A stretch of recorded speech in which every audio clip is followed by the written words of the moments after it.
Investiční gramotnost meziročně klesla. Ono je to vlastně překvapivý výsledek s ohledem na to, kolik lidí investuje, jak neustále roste zainvestovanost i jejich počet.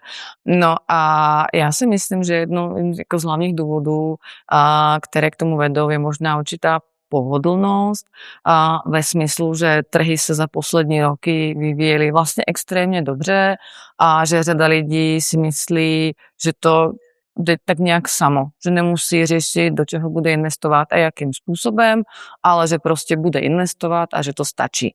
A z toho si myslím, že plyne jako v celku důležitý závěr nebo úkol pro nás, jako lidi z kapitálového trhu, abychom se více věnovali i tomu vysvětlování, jak ty trhy fungují a že je třeba dobré si některé základní principy pravidelně osvěžovat. Češi spohodlněli, jsou na dobré cestě, investují víc, poučili se, mají za sebou období, jako byla pandemie, jako byla inflace, která byla nejvyšší od 90. let a to jsou přesně ty spouštěče, díky kterým oni si uvědomili, že je potřeba pracovat s penězi, nenechávat je ladem na bankovním účtu, ale ani ne na tom spořícím, kde to, že vám ho sežere inflace, je velmi pravděpodobné. To je ten jeden krok. Na druhou stranu, my investice, anebo vůbec investiční život, to je celá cesta a my k tomu jednomu kroku musíme přidat ty další. A v tuhletu chvilku my vidíme, že Češi se tak nějak jako zadrhli. Na druhou stranu nemusíme ještě z toho dělat nějaké ukvapené závěry. Čím víc my budeme apelovat na to, aby si lidé uvědomili to, že investice znamená i investice do sebe a do vlastního vzdělání. Tím pádem my si tím připravíme půdu pro to, aby se ta investiční gramotnost začala postupně zlepšovat a musíme dbát na to, aby jsme se zaměřili hlavně na ty mladší ročníky. Pro ně je to klíčové, protože oni, jakmile do toho života vstoupí s tím, že mají výrazně lepší investiční gramotnost, než měli generace předtím, tak tím pádem to bude ideální startovací můstek pro to, aby s penězi hospodařili mnohem lépe a tím pádem samozřejmě se i efektivněji připravili na ty cíle, které si pro investování vytyčili. Ať už je to hypotéka, anebo ať už je to třeba nějaké zabezpečení na stáří. Lidé se trochu nechali ukolébat tím, že už několik let nebyla žádná zásadní výzva investiční. Mám na mysli nyní zejména inflaci, která zuřila v letech 2022 a 2023. No a Češi jsou jako olivy, takže pod tlakem ze sebe vydávají to nejlepší jako olivy, olivový olej a proto také Češi, když cítí tlak, tak se více vzdělávají, aby tedy byli úspěšnější v investování. A teď ten tlak pominul, takže jaksi na sobě tolik nepracují, ale já si myslím, že je to pouze přechodné zhoupnutí. Určitě přijdou zase nějaké těžší časy, nějaký další tlak a Češi se opět budou výrazně i právě v oblasti investic vzdělávat a ta investiční gramotnost poroste. Tak otázkou je, co může udělat každý za sebe, to je asi jasný. A musí investovat a průběžně se v tom investování vzdělávat, tedy jako dívat se na to, jak se vyvíjí trhy nebo jakým způsobem investovat správně a reagovat na tu situaci, jak se trhy právě vyvíjí.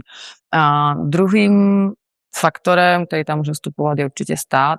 Co může udělat stát pro to, aby ta finanční gramotnost rostla, tak tam na snadě jsou určitě otázky v oblasti finančního vzdělávání ve školách. Tam si myslím, že je i pořád prostor pro nějaké zlepšení, ale také jedním jako z velkých témat, které by ten stát mohl pokrýt, tak je třeba nějaká podpora vzdělávání nebo umožnění většího vzdělávání pro zaměstnavatele, aby to jejich zaměstnanci měli z první ruky. Takže to si myslím, že je vlastně druhým krokem. A třetím krokem, nebo to třetí, dle mého názoru klíčovou součástí, tak je finanční vzdělávání v rodinách. A není to o tom, že si celá rodina sedne a počítá inflaci a složené úročení, ale je to o tom, že děti vidí, jak se rodiče rozumně finančně chovají. Podle mě je důležité si uvědomit, že pokud začnu investovat, tak ty investice se mnou půjdou celým mým životem. Není to věc, která za rok zmizí. Naopak my klademe důraz především na to, že investování má být dlouhodobé, protože ostatně ten časový rámec, to je, dá se říct, ta největší devíza toho investičního života. Zároveň ale je potřeba tím investičním životem procházet s nějakými těmi znalostmi.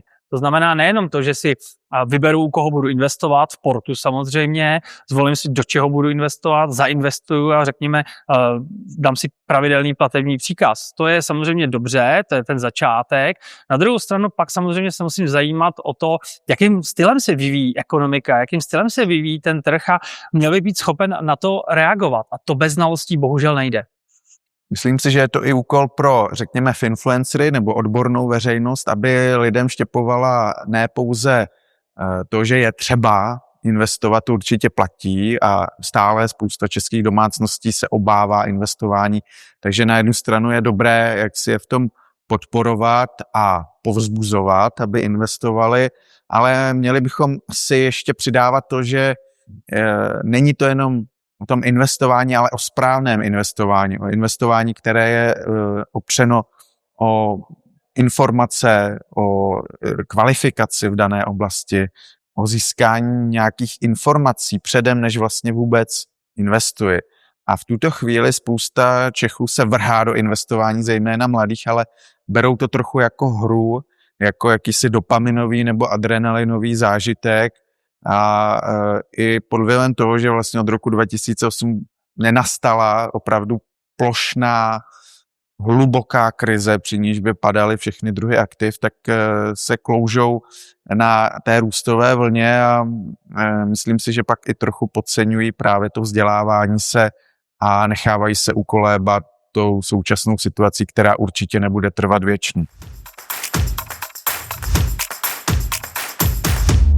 Tak myslím si, že ten hlavní rozdíl, který tam je, tak je asi v určitém sebevědomí nebo v určitých cílech, které muži a ženy sledují. A ženy si myslím, že mnohem míň se starají o sebe a o své potřeby, takže i proto míň investují, nebo třeba míň se vzdělávají právě ve financích, protože prostě se starají o všechny kolem. A tohleto by mohl být jeden ze způsobů, možná ani ne tolik z pohledu finančního vzdělávání, ale spíše z pohledu vývoje společnosti nebo psychologického vzdělávání, a to, aby ženy si trošičku více starali o sebe, protože to je nezbytnou podmínkou pro to, aby se mohli postarat i o ty své nejbližší. Tradičně se říká, že muži jsou více tolerantní vůči riziku, nebojí se tolik, ženy jsou opatrnější, to vidíme i například ve statistikách dopravních nehod, kdy často mladí pánové prostě jsou daleko častěji bourajícími než mladé dívky a je to i kvůli tomu, že mladé dívky jsou takové obezřetnější a myslím si, že se to pak přenáší i do toho života pozdějšího u obou těch pohlaví, ale ono to riskování nemusí být někdy na škodu, je to prostě mince, která má dvě strany. Na jednu stranu samozřejmě si ti muži můžou jaksi nabít ústa, když to řeknu slušně, na stranu druhou. To, že si nabíjí ústa, tak jim dává zkušenost do těch dalších let, do let třeba středního a pokročilého věku, kdy už protože za sebou mají tuto zkušenost, tak jsou lepšími investory. Ale ty ženy, které se drží při zdi, jsou opatrné, tak vlastně tu zkušenost s těmi nabitými ústy nikdy úplně nenabidou a pak v tom středním vyšším věku jsou pořád opatrné a nemusí být pak tak efektivní v tom svém investování, jako třeba ti muži, kteří se prošli tou špatnou zkušeností. Mně se tohleto z pozice muže jako hodnotí těžko. Na druhou stranu, když se podívám na svoje okolí, tak to, kde se to nejvíc schází, je právě, že ženám chybí sebevědomí. Jsou opatrné a myslí si, že v tom investování nemohou být dobré, což je samozřejmě hloupost.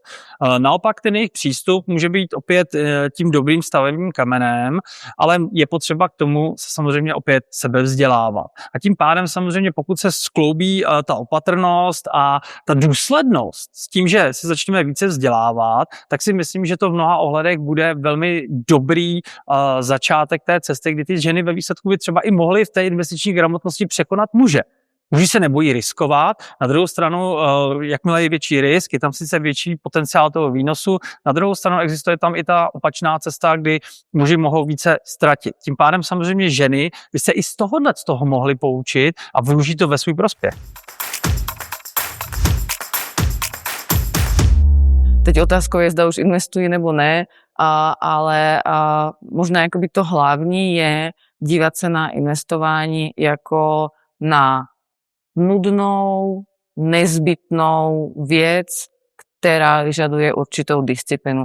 Vlastně od začátku si to investování nastavit ne jako hru, teď si hraju, ale jako o vytváření majetku pro rodinu, pro své nejbližší, pro svou budoucnost. A to si myslím, že tady ta optika zajistí to, že člověk se k tomu investování bude chovat s určitou jako pokorou a že to třeba dopadne dobře. Ten tip je, myslím si, že jasný, vychází i z těch předchozích odpovědí. Jakmile začnete, tak nepolevovat. To znamená, investuju peníze, investuju do trhu, ale investuju i do sebe a já myslím, že v dnešní době těch informačních kanálů je spousta. Můžete číst, můžete poslouchat, můžete sledovat. Rozhodně bych nechtěl, aby investor zabředl v tom, že ano, mám tady investiční účet a tím to pro mě končí. Těch možností je spousta, každý má tu možnost volby, ať si vybere to, co mu vyhovuje a pracuje na sobě.